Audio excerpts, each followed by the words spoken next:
Good morning guys and welcome back to the weekly vlog. So it is October 27th, Monday, and it is a fresh, fine morning out there as well. So obviously the clocks went back, so it's, you know, it's those real dark evenings, but I know a lot of people get a little bit down around them times. Personally, I like it. I like it a little bit until it gets to January, and I'm ready for summer again. So I always try and have wee things planned, you know, for most weekends to do, and there's a few projects coming up as well. So obviously we got PCA Galway in what will be, when I release this, a week's time, so pretty much the final show of the season over here, and then I'm over presenting a seminar in Newcastle the week after, which I'm very excited about as well. So as I said, if you're in the Newcastle area, please go check it out. It's called the Blueprint to Stage.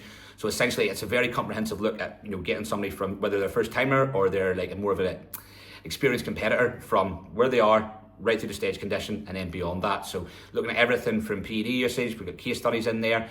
So yeah, and there's also a bit of a sneak peek on it on my YouTube channel, so you can go watch that as well. But yes, where am I at? So I am this morning 217.6 pounds. So weight's been sort of holding up there the last week. Obviously after coming back from Tenerife, I got that weight back up. I also got my blood work back, which I'm going to go over a little bit later in the vlog, so stay tuned for that.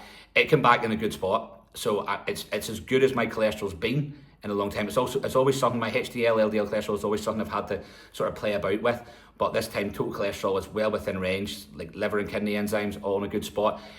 So yeah, everything's sitting well, and it looks like it's going to be the green light and things to go. I've checked in with Brian Ward, my coach, obviously, see his thoughts on it, and then I believe that we'll be sort of pushing on, put it that way, in this offseason. And I'll talk through my PEDs and, you know, what I do and decide to go forward from there as well. But it's exciting, and it's good to know that some of the supplementation and some of the protocols that I've been using, you know, throughout the prep but also post-show have worked, you know, and I believe that they have had a big impact, because it's quite a big rise from when I started prep prior. But again, as I say, I'll talk about that a little bit later in the vlog. Today, I've had it is now, what time is it? 8:30, so it was up around 5:30, so 3 hours of work done there. That means sort of all check-ins responded to, then I'll get some later in the day. I have a podcast to arrange. I want to get a What's the Crack podcast out this week, so that should be out by the time you're watching this. And I have legs on the menu, so always look forward to legs, always the best day of the week. Always like having that kind of rest day on a Sunday, and then boom, into that biggest session of the week for me, because obviously these quads, we need to get them up this year. And then we're taking a trip up to Ballycastle on Friday to Limitless Gym to see Erie and actually get another, probably more of a glute hamstring dominant session in with him. So looking forward to that. So this week, really, it's more of the same, but it's more of what I love doing. So obviously follow along, and then there's I'll go over that blood work panel a little bit later in the video.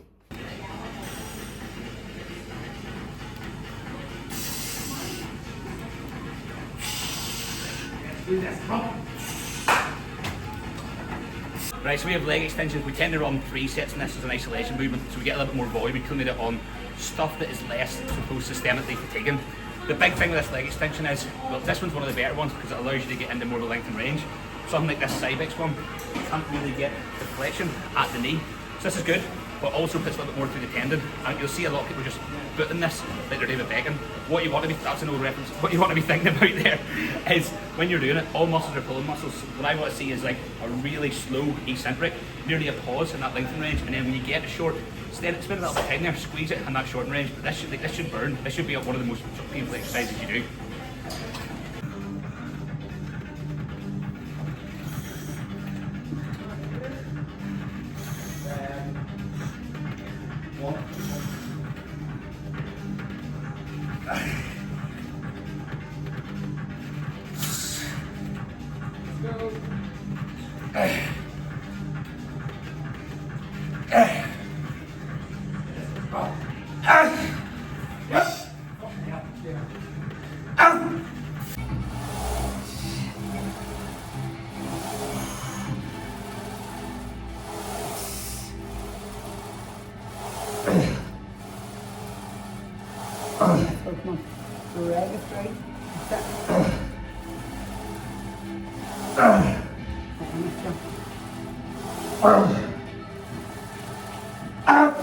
One more. That's good.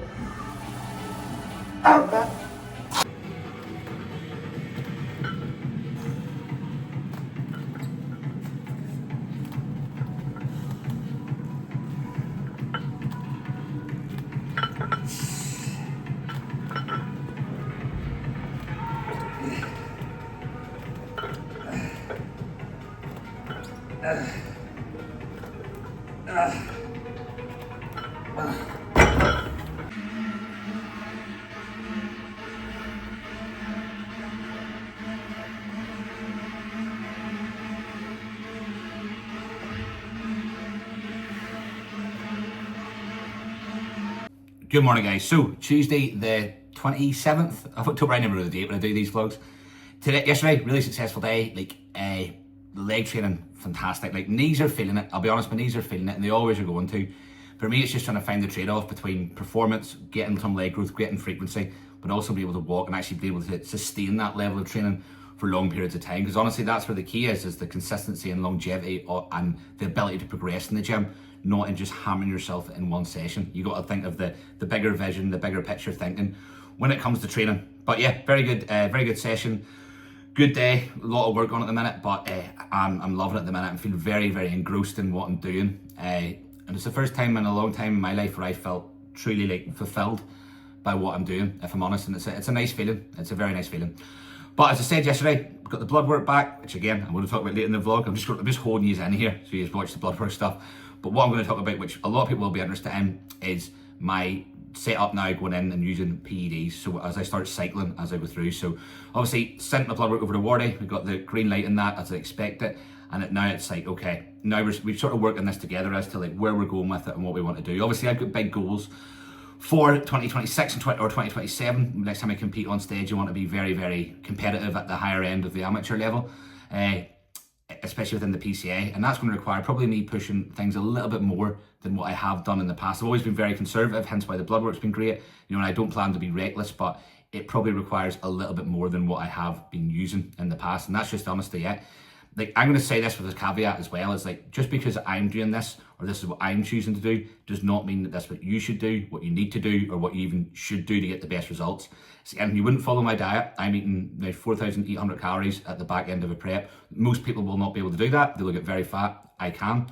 You shouldn't train how I train. You should take things from it and learn. So you should be able to pick points from what people are saying and then apply it to yourself and to where you actually land and where you are in your own journey with it as well. So that's what I will say. And I am also not a doctor, believe it or not. Right. So, but it comes from a large amount of experience working with a lot of people and my own body over the last decade. So experience does count for something. I will say that. So PEDs I'm going to go with currently. At the minute, obviously, as everybody knows, it's bodybuilding. You know, there is a shortage in Masteron and Primo, and that's something that I would have normally stacked alongside my testosterone. You know, it's a DHT derivative. It has a lot less impact, I tend to find, on my blood work, and it also helps with the aromatization of testosterone, allowing me to push testosterone a little bit higher. However, the availability, as I say, is quite low. I have managed to source some that I got before prep, so it's enough to run around a 20-week cycle on around 300 milligrams. So I'm going to utilize that just to keep my, like, to stop the aromatization that I tend to get. I tend to aromatize fairly highly as well, so I need something that's going to stop that really from happening. We're going in at 300 milligrams of Masteron. I'm going in at 500 milligrams of test. The most I've ever pushed testosterone and Antheate to is around, I think it was 550, maybe 600 for a little bit of time within that prep. So we're going in at 500. And I'd imagine we'll be able to filtrate that up a little bit more if we can manage estrogen correctly. That's really going to be the thing that I'm going to look to push a little bit if I can manage estrogen. So starting at 500 milligrams of that, 300 mg of Masteron, and then obviously something like EQ now is where really what people are going towards. We know that it will also help manage with estrogen as well. It's slightly more anabolic in its nature. It can have an impact on things like hemocrat and hemoglobin as well, so like the viscosity of your blood. So it's something you have to be very aware of, and also check your bloods to see if that is the case, and potentially bloodlet, but that's something we're going to utilize. So we're going in at 400 milligrams of that. So that's basically the cycle that we're starting with here, and I'd imagine that'll trend up over time. You'll see there's quite a, like, for a lot of people that would be a lot of DHT compound in terms of comparatively to testosterone, because that can really crush estrogen. And in an off-season setting especially, we want estrogen to be not high, but at a place where it's not crushed, you know, in terms of like actually creating anabolism and hypertrophy. So it's something that I will watch and look at, but knowing how much I turn over in terms of how much I convert my testosterone to estrogen, it's something I want to have in there, and Bloodwork will tell a story. And again, it allows us the ability to push that testosterone just that little bit higher. So that's the starting point, and I'm sure as we go that will change, and I will make everybody aware of those changes. I'm running a little bit higher in terms of growth hormone. I'm in a position now where I can do so. So I've been running 6 IU of growth hormone, split 2 IU AM, 2 IU post-workout and 2 IU pre-bed. And I potentially will take that EIU, but it does get expensive as well. But I do notice a real positive effect from doing so. I then also have T4 in there, 100 micrograms, and I just keep that in throughout my whole off season. And then, we're using insulin pre and post workout and a baseline of Lantus in the morning as well. So, there's plenty going in there. There's plenty of food going in there. Training's good. The head is in a very, very good spot. So I'm excited to sort of push on with this off season. And again, I'll be running Bloodwork every 6 weeks now. For a long time I'd have done it at the start of a cycle and at the back end of a cycle, where I'm going to have a little bit more regular checking with randoms, because honestly, I want to make sure that my health is in as good a place as possible, as I know I'm pushing this year as well, with everything, with food, with training. Like the goal is set and my vision is very clear. And for some people that'll be like, whoa. For others it'll be like, oh, it's conservative. But for me, I know exactly what I want to do this year, and I know what I need to do to get there, and I'm willing to do the work to get there as well. Alongside that, I have been using a lot of health supplements, which I found a good effect from, which again I'll touch on when we go to the blood work, because I've seen a very positive effect from that with Elevate supplements as well. So I've actually just got another order in. I've got some more kidney and liver stuff in there as well as my normal heart stuff, and I've got some anti-inflammatory kind of stuff like curcumin. What was it called then? I can't remember the name of the actual product itself. And I got some BPC 157 orally as well to help with the joints and side of things. So I am acting every bit of the professional that I want to be this year going forward. But guys, today on the menu is push. I actually have 2 PT sessions. I don't tend to do a lot of PT. I've got a massage this evening. I've been doing my online work, and there is a YouTube video out as well. So you'll see content is flying. And if you're watching this and you haven't subscribed to the channel, please do so. There's 3 videos going out a week. 2 of them are podcasts, 1 of them's a vlog, and actually there's another one, there's an educational video per week as well. So loads of content for you. So please help me out. If you are watching this, especially if you're from Ireland and want to try to support this scene, hit the subscribe button. And you'll see how the day goes. So I'm thinking, one day on, big numbers to hit the day.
So very, very good push session today. Numbers are really on the rise. Like post show, it's kind of just, I've been slow with increments in volume, but strength side of things, performance is absolutely flying. So really pleased with that.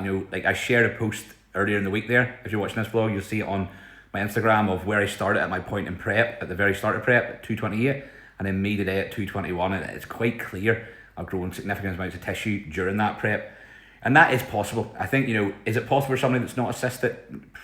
It'd be very difficult, and probably not. Probably what you have to pull off, you're probably going to pull off some muscle alongside that, wherewith, obviously when you're using assistance and you're using assistance well and at the right times, then it allows you to potentially build tissue, especially at the start of a prep. I actually found towards the back end of the prep, obviously when, things like Winstrol and Anavar were at it, and my cardio was down to 0, and my steps were at 7k, I was eating 4,000 calories a day, my training performance started to rise. It was essentially reversing from then, which was about 3-4 weeks out really from the Ireland show. So I've had around, I would say 10, 11 weeks of actually putting tissue back on here. So I'm pleased where that is. It sets up a very good off season for myself, and I'm looking forward to it. And the big thing now is just trying to stay injury free, which is why I kind of get these massages and do a lot of stretch and mobility work, because I've been there before. When you get a really good run at the back end of your prep, you start feeling super strong, everything starts kicking in again, and then something goes boom, and then you're set back month, 6 weeks. So I'm very aware of that to make sure that isn't going to happen this time around. Then it was back, a few more afternoon check-ins. I tend to do the bolus of my big checking in, and then it's more replies in the afternoon, and I'll write a post for the next day or a post for the evening as well. I like to stay active on socials. And then tonight, let's get a PT session at 5:30. It's 10 to 5 now. I have to get moving. Then I got a massage after that. I always have a wee afternoon nap as well. That is the luxury of doing the online coaching thing. You make your own time, you work on your schedule, but you have to earn that as well. It doesn't just come to you. So yeah, PT in about half an hour, another meal, chicken and rice, of course, and then massage.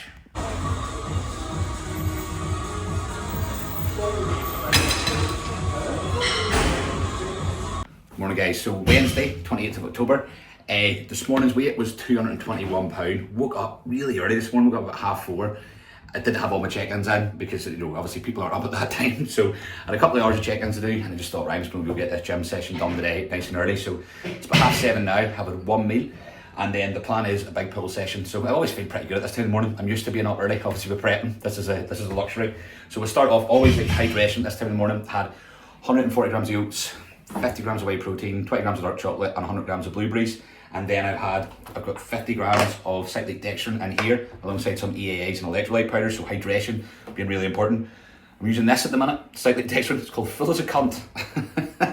Very amply named there from Colin, but does the job. And the cyclic dextrin, I find it digests pretty well. Sometimes some of those carbohydrate powders can bloat you, but this is quite it moves quickly through the digestive tract, so it's pretty good. And then I'll also go for some caffeine this morning, a pre-workout and a pump formula in there. So yeah, early session, but got a couple of PT sessions after this, and then I'll go back and I'll do them online check-ins as well this morning.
Alright guys, so this is going to be a blood work review of my own blood work, and the thing is for me, I want to be as open and as honest as possible about this as well, because I want it to see as an opportunity to educate people, as well as to yes, what are the potential side effects of using PEDs, but also how we can mitigate them, and certain things that we should be looking out for as well, and potentially what supplementation we can use to also mitigate a lot of the potential side effects that come across with that. Now, I put this out there for educational purposes only as well, and it's my own experiences as a coach and as an athlete and how to do that. So none of this should be taken as the gospel, but it's definitely coming from quite a long experience within this field.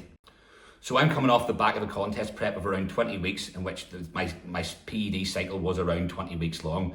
I'd also ran bloods prior to starting that contest cycle and prior to starting the PEDs, so we can have a comparison. And that's also important as well, is not just looking at the metric and the data as a one, but also how that's been trending over time. Now, I've used Randox for the last sort of 3 or 4 years, so I have a data built up over the last 3 or 4 years of my blood work, so I can see particular trends that may be moving in the right or even the wrong direction. So that's important to do. So don't just take one metric by itself. It's all relative, and it's all within the circumstances of where you are at, where you were beforehand. So coming back to these bloods, I was very happy with these as well, considering the PED usage and coming out the back end of it, being 5 weeks post-show. Things are looking good, and the certain things I've been looking to try and increase, that you'll talk through, have got a lot better as well, which I believe through some of the supplementation I've been using. So the blood panel itself is fairly comprehensive, which you'll see. I'm not going to go through everything because a lot of the stuff is just green lights, but there'll be certain things to pick out on that I need to look out for a little bit closer, but also more than likely, if you're using, you'll need to look out for. So we'll start with the body analysis side of things, does your body fat percentages, that's always a little bit skeptical as to what that is. But one of the main ones we're looking at is blood pressure. And as you can see, my blood pressure is sitting in a very good spot. I think it's 111 over 75. The threshold usually above 120 over 80 is something that, starts to cause a little bit of concern. But as open bodybuilders that are putting a lot of muscle on, potentially using PEDs that are going to increase that blood pressure, this is something we need to watch out for. This is one of the main factors, I would say, that causes health concerns within the enhanced realm is blood pressure. Because we take our body weight so heavy, it's very, very important to look out for this sort of stuff and manage it as well. Now, what helps manage it? A lot of people will jump straight for medications to do that, but realistically, that should be your last option. That should be further down the line. Supplementation helps, but really keeping your body fat and your body weight intact, not letting it shoot up. Post-show, people eat a hell of a lot of food, they retain a hell of a lot of water, their blood pressure goes through the roof. That is an issue. That is a major, major issue. It starts causing kidney and liver damage when you do that as well. So thinking about how you control your post-show period, how much fluid you're carrying, how much body weight is actually necessary as well. But also keeping some cardiovascular work in there, keeping your diet quote unquote clean, not letting your body weight completely shoot up. These are things that will help regulate and manage that. So obviously that's something I'm very pleased with, and I've never really had any blood pressure issues whatsoever. Another interesting thing is my BMI. Obviously I'm falling into the obese to probably morbidly obese category, which is funny, obviously. On the hood section, you're looking at it going, well, I've got lines in my glutes and I've got, a six pack and lines in my quads, but people disregard BMI, but it's somewhat of an important factor. Yes, if as an athlete, if you carry more muscle, your BMI would be that much higher. But remember, it's still a cause for, health concerns to some point down the line. A bigger body, it means your heart is having to work that much harder. So we just have to be realistic and understanding that when we push your body weight up to certain degrees, it's not the most healthiest thing. And yes, although we're carrying muscle, that muscle is metabolically active. Every time we're walking or moving, your heart's having to work that little bit harder. So I would say even somebody that's the same weight but is mostly fat, they're probably less at risk of certain things than somebody that has a lot of muscle tissue on there, although the other factors around it are inherently much more healthy. So Randox always has a look at your own nutritional health, your blood sugar management over the course, HbA1c is usually your blood sensitivity, insulin sensitivity over the course of 6 months. It's a presetter for what, potentially type 2 diabetes, but again, all those things in a very good spot as well. For nutritional health, obviously I supplement a lot with vitamins, minerals, but I also eat a very well-balanced, nutritionally dense diet as well, which again, diet and lifestyle factors will offset a lot of the potential negatives that come alongside PED usage. And that's why I find it interesting when people who are kind of on the outside of things go, steroids are bad. And yes, they are. They have negative side effects. I certainly do not hide away or shy away from that. But your other lifestyle factors and how well you manage them will have such an impact. So as you can see there, HbA1c, blood glucose well managed. I would expect that, to be fair, coming out the back end of a prep. But certainly later into the off season, it's something that's worth looking at again. Bone health, mineral health, all that sort of things. Again, in a very, very good place. So these are something that is well managed through a lot of time nutritional and lifestyle factors alone. Then we're going to go into kidney and liver health, which these are things again that I would be looking for as a PED user to see, right, where are things lying? Because again, these are basically from your cardiovascular health, your kidney and your liver health are the things that you should be, I think, having a really close eye on. So let's get into the juicier things. So my red blood cell count. Now again, for some PED users, red blood cell count will be a cause for concern, particularly when you're using certain compounds, potentially like equipoise, that can increase your hemocrat, increase your hemoglobin. As an athlete as well, generally it's something to look out for. I know a lot of people who go down the bloodletting route. As you can see, mine falls well within range there. It's all green lights. Again, something I'm very happy with. I remember a couple of years back, I did have a few issues with my hemocrat. So that's basically the thickness of your blood.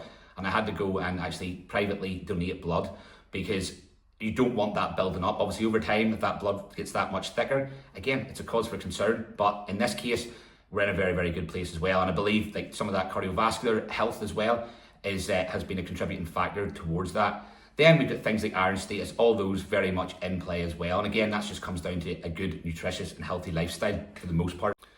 Now, to me, one of the main things I needed to watch out for, but certainly the majority of PED users need to watch out for, is cholesterol. Now, cholesterol, there's a lot of varying different beliefs in terms of the impact on cholesterol and health. I would say it's still a pretty major factor, in terms of overall cardiovascular health. For me, my HDL cholesterol has always been something that I've had an issue with even prior to using PEDs. again, the standard of what is acceptable has changed. For like the NHS, we're wanting for males above 1 nanomoles essentially in the blood. Now what you'll see here is mine's at like 0.98, so it's still slightly below. However, if we look back at the trend as well, beforehand, before even starting my cycle for my competition prep, it was much lower. So how has that went up? Because usually when we're using PEDs, it will start degrading degrading your HDL markers as well, which obviously has an impact on your overall total cholesterol.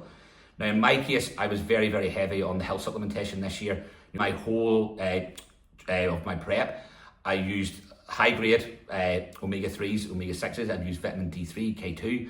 I used some of the heart health products as well from Elevate, which I highly recommend. I used the cholesterol management one, and I actually used retatrutide. You know, we've seen good, I would say, research to suggest that retatrutide, yes, it has the fat loss benefit or the fat aid benefit. Now, I didn't use it for that specific purpose. I didn't use it until post-show, really, but it has an impact on cholesterol management, which I've seen an impact from. So it's certainly worth considering and something that I will consider going forward. But to me, this is a good sign that it's jumped up so much, and I have a way of actually managing it and mitigating it as well. Now, overall, my total cholesterol is in a good place. So that's usually the ratio between your LDL, which is your quote-unquote bad cholesterol, and your HDL, which is your quote-unquote good cholesterol. Now, LDL can be managed a lot of the time through diet. Again, some PEDs will raise that LDL, but because of the overall total cholesterol, you're usually in a pretty good place. So I look at these and I go, I'm happy with these. I'm seeing an upward trajectory and a positive factor, but I'm also seeing my LDL being well managed, usually through my diet, my nutrition, my cardiovascular activity, but also I have mitigated a lot of the factors that would lead to my HDL degrading as well. So that's something that I will continue to do throughout this push-up phase and probably continue to do throughout the rest of my life, if I'm honest with you as well, because cardiovascular health or ill health is one of the biggest killers of men in the UK. So, you know, when we're starting to use PEDs, we have to be realistic with ourselves and go, there is a trade-off. If you're going to dance with the devil, you might get burnt. So you got to take steps to try and mitigate them factors. But overall, very happy with that. So I'm going to give a shout out to Elevate Supplements. It's not something, I wouldn't be shouting it out if I didn't think it was any use and didn't have an impact, but it very much has. But obviously there's plenty of other nutritional, I don't get sponsored from them, so there's plenty of other like nutrition places you can go to get that, but the panels are good. EGFR is a very good one to look at. Again, mine's in a great spot. So again, I supplement with liver and kidney supplementation as well to help aid that too. But again, it's also the type and the PEDs and your duration of the PEDs that you're using for as well will make an impact on your overall health there. But again, that's something to very much look out for. Now, there's things that can affect that on a day-to-day basis. Dehydration can affect the alcohol intake, which, you know, really is an aspiring bodybuilder we probably shouldn't be taking very much, if any of. Also training as well. So like when you're breaking muscle down, that will cause like sometimes like creatine kinase numbers to go up within the bloodstream. So it can kind of mask certain readings as well. So I would always suggest before you go and get your bloods taken, that have a couple of days off training so you're getting a true reflection of what those markers are. Now, one of the things that I have to look out for, and it's something that's not a massive cause of concern for me, but my ALT marker, I believe, is slightly off. So you can see there it's in the amber rather than the green, but it's not in the red. So that's something I'll just have to keep a little bit of an eye on as I go forward, and something that I'll check in around 8 weeks time, because it's not something that I've seen out before, and it's not something that I necessarily expected to see out. So it's something that I will keep a close eye on over the course of the next while here as well. And then we'll go on to thyroid. So basically your TSH, your T3 and T4 levels. So this will be a good indicator like for a lot of people of how like healthy their metabolism is.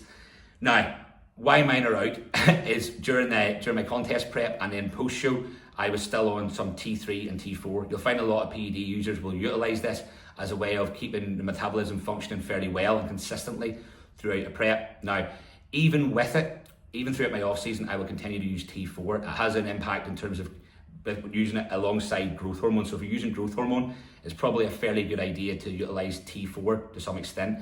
So you'll see that being slightly elevated. You'll see the TSH being slightly low and the T3, because I'm just tapering off that now, being elevated as well. But what you'll find is like, it's a bit like putting TRT testosterone in your system. Your body no longer needs to necessarily or will shut down its own production of that hormone. So you'll see that's why TSH is on the lower side. So again, over time, I would taper off T3, Potentially you would taper off T4 as well, depending if you're using growth hormone or not. So you'll see that's why those sort of markers are out. But again, it's something to look out for, it's something to be aware, especially even when you're dosing your T3 and T4 as to where you have that. Because again, do you want it like super high, that it's ramping through and burning out muscle? Or do you want it in a place that's basically within a physiological range? Is probably for most people a pretty good shout. And then the final marker that I'm going to talk about is my testosterone levels. So you can see it's pretty high. It's a lot higher than I expected it to be. So when I came off my contest prep cycle, I stayed on 250 milligrams of testosterone and anthiate per week. So it's certainly not a TRT range. A TRT range for most males would probably be somewhere in the region of 100 to 125 milligrams per week. As an aspiring bodybuilder, I understand that I have probably, super physiological levels of muscle mass now. So in order to hold that tissue, I will keep a little bit extra testosterone in. And again, understanding that with that, there are potential trade-offs. We never bury our head in the sands. We should know exactly what we're doing and the potential side effects that come alongside that. However, at 250 milligrams of testosterone per week, I would expect it not to be in the high 80s. So is it a bad thing? Not necessarily, looking at the rest of the blood work. But again, if I was to go down to a proper TRT dose, I'd have to adjust that accordingly. Why is it converting so highly? The minute I'm super sensitive, I'm super lean. So it will help with the conversion of that to testosterone, you will tend to find. So again, it's not a massive concern of mine, but it's something that I, going forward now into this off-season push-up, I will have to gauge my amount of testosterone usage. Because again, if I start going very, very high and ramping my testosterone through the roof, it will have a trade-off in terms of probably the estrogen as well, because I've had estrogenic issues in the past when I've taken testosterone levels up that little bit. But overall, fairly happy with the blood work. There's a couple of markers there that I will be keeping an eye on as I go through. Certainly that liver enzyme number, but also very much concentrating on my cholesterol numbers as well. Because again, these for me are something that I've always had to be very aware of in the past. And as I say, I'm happy they're going up, but I want them to continue to stay in a good pace. Because honestly, like health, longevity in general is obviously one of my main priorities, but also balancing that alongside my bodybuilding goals. And I think we have to be aware that, a lot of the time when we are pushing things in this extreme sport, which it very much is, and we're going down the route of anabolics, there are some things that will be traded off, but we want to have as little of a trade-off on that side of things as absolutely possible, because a healthy body, a well-functioning body, is a body that will grow, is a body that will respond, is a body that can get to stage and do it not just for a couple of years, but do it for as long as our bodies and our minds and as long as we want to. So guys, hopefully you enjoyed that. Hopefully you took something from it. Again, as I say, it's not a doctor. I'm not a doctor. It is literally my own experiences on it, my own education on it, and my own advice from somebody that's done it for a long time as well. But I do recommend, if you are going down the route of using PEDs, get blood work done, get it done regularly, supplement well, talk to somebody that knows what they're actually talking about to guide you in the right direction. But guys, if you liked it, leave me a comment. Any questions as well, obviously leave it in the comment box below, and give it a subscribe and a share. Ciao.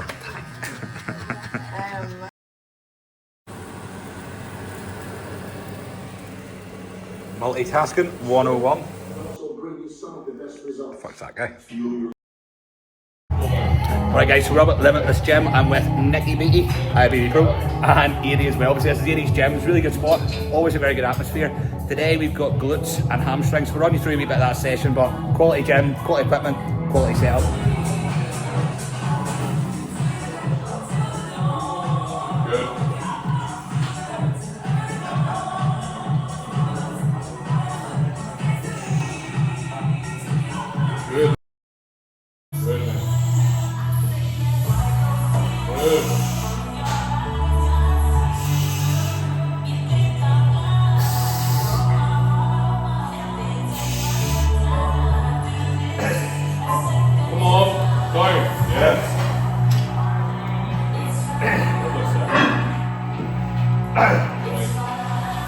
Come on.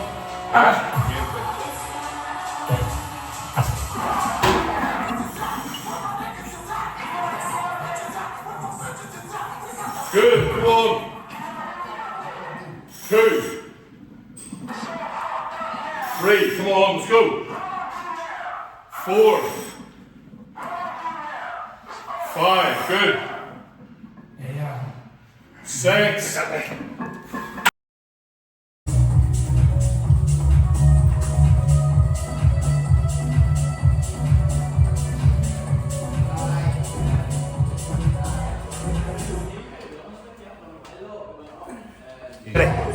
Come on. Rev it up. Get them hips through. Boom. Good. Yes. Again. Up. Hips. Good. Let's go, Eddie. Up. 2 more, Eddie. Come on. Let's see it. Drive it through. Give me one more. Let's go, Eddie. Nice, mate. Yes. Come on. Hand again. Unreal, big man. And boom. Blood pressure check. Get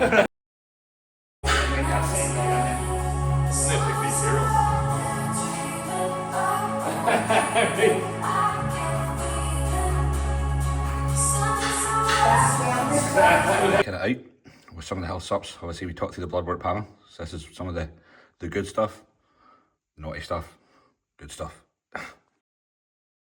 Good morning, guys, and it is Sunday, the 2nd of November now. So I'm going to wrap this vlog up out here.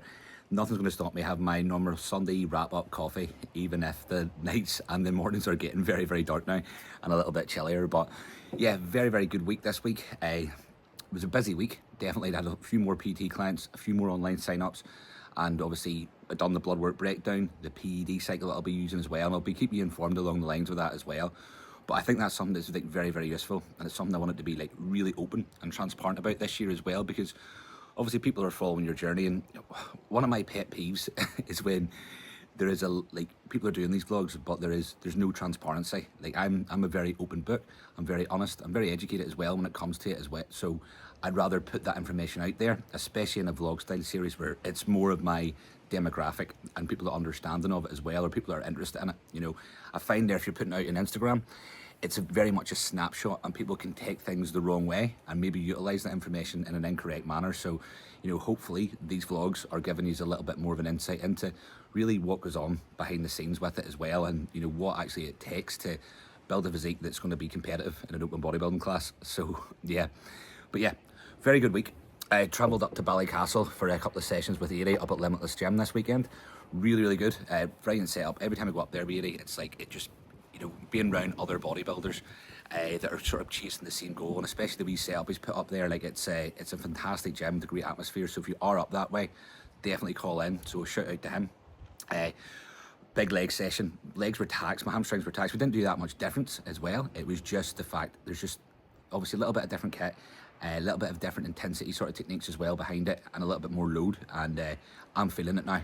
But yeah, like my weight this week at the start, when the first part of the blog was 217. Obviously introduced my cycle, had a little bit more insulin in there, so I'm running 20 IU baseline in the morning and 5 pre and 5 post Nova Rabbit as well. My weight's at 223 now. So we're on the climb. Obviously there's a large part of that water, you know, food's been up a little bit, up to 4,600 on average. So I'm starting to feel off season now. Performance is starting to go really high, but with that, I always feel my joints getting a little bit niggly. So, you know, this year I'm very much staying on top of my massage work, as you'll see, my mobility, and obviously my health supplementation there. Another shout out to Elevate Health Subs as well. I've pretty much bought the full stock. I wanted to try a BPC 157 orally. I've used BPC and TB500, the peptides, in the past, and I've seen at points some positives, and sometimes I've seen very little. But I wanted to try this oral administration because essentially, you know, it helps with digestion too. When you're starting to push food, my food will have to get extremely high this year, I'd imagine. You know, I'm already on 4.6, and we've got around, well, at least a year this off season to go. So it's going to be a lot of food. So protecting that digestion or protecting that appetite is very, very important. And I am still very, very hungry.